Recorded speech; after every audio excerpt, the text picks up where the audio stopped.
अस्सलाम वालेकुम दोस्तों, क्या हाल है चाल है? ठीक ठाक हो? सब खैरियत है? अल्लाह पाक तुहानू तंदुरुस्ती देवे, सब नू सेहत वाली लंबी ईमान वाली लंबी जिंदगी देवे। सब ठीक ठाक ने ना जनाब? तुहाडे नाल थोड़ी जी अपना इजहार राय करना सी कि अच्छे लोगों को फॉलो करो, मुहब्बत करो, प्यार करो, दीन नाल प्यार करो, नबी अलैहिस्सलातु वस्सलाम दे ਜਿਹੜੇ यारां नाल प्यार करते, नबी दी आल नाल प्यार करते, नबी दी अजवाज नाल इज्जत मुहब्बत करते ने, उन्हां नाल प्यार करो। नबी अलैहिस्सलातु वस्सलाम दी मुहब्बत दिल दे विच इन्नी आनी चाहिए जे मेरे नबी ने जिहड़ी चीज़ नूं भी जिहड़ी जिस चीज़ नूं भी हत्थ लाया वो बरकतां वाली बन गई। या अगर चीज़ां बरकत वालियां बन सकदियां तो जिन्हां नाल जफ्फियां पा के ईदां मिलियां उन्हां दी शान कैसी होएगी।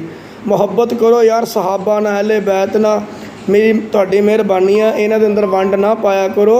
ये आपस च शीरो शक्कर ने, मुहब्बत वाले ने। लेकिन एक गल हकीकत आ, एक पासे अल्लाह के महबूब सल्लल्लाहु अलैहि वसल्लम दा हाँ जी घर मुबारक आ, दूसरे पासे गुलाम ने।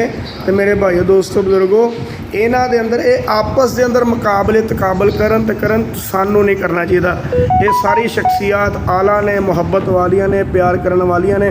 असी पंज तन पाक ने भी मानते हैं तो सब तन पाक ने भी मानते हैं। लेकिन एक गल जवाब मैनू चाहिए सारे दोस्तों भरावां दे कोलों जिहड़े इस चीज़ का इख्तलाफ करते हैं कि नबी अकरम सल्लल्लाहु अलैहि वसल्लम के घराने च ना तो पंज जी सीगे, ना आप दे यानी कि आपने पंज पाक किते सी, बल्कि जिन्होंने तुसीं पाक कहने हो तो पैदैशी पाक सीगे। जिन्होंने पाक किया कुरान पाक उहदा नक्शा खिंचदा कुछ इस तरह, वयुअल्लिमुहुमुल किताब वल हिकमत वयुज़क्कीहिम, यानी मतलब है कहना कि अल्लाह के नबी अलैहिस्सलातु वस्सलाम दी जिहड़ी दुआ ने ना इब्राहीम अलैहिस्सलाम दी, उहदा समर आ।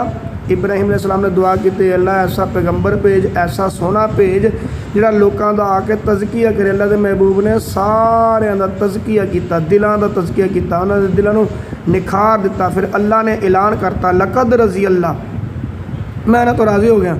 अल्लाह के नबी ने फरमाया कि असहाबी कन नजूम फ़बीहिम मुक़्तदयतुम इहतदयतुम, मेरे नबी सहाबा जेडे मेरे नबी के जेडे यार ने, सहाबा ने ना, उस सितारे तरह चमक रहे ने, जिहदी भी इत्तबा करोगे हदायत को पाओगे।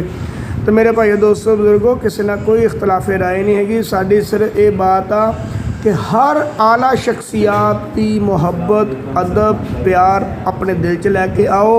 ਉਹਦੇ ਨਾਲ ਸਾਡੇ ईमान ਦੀ खैर है।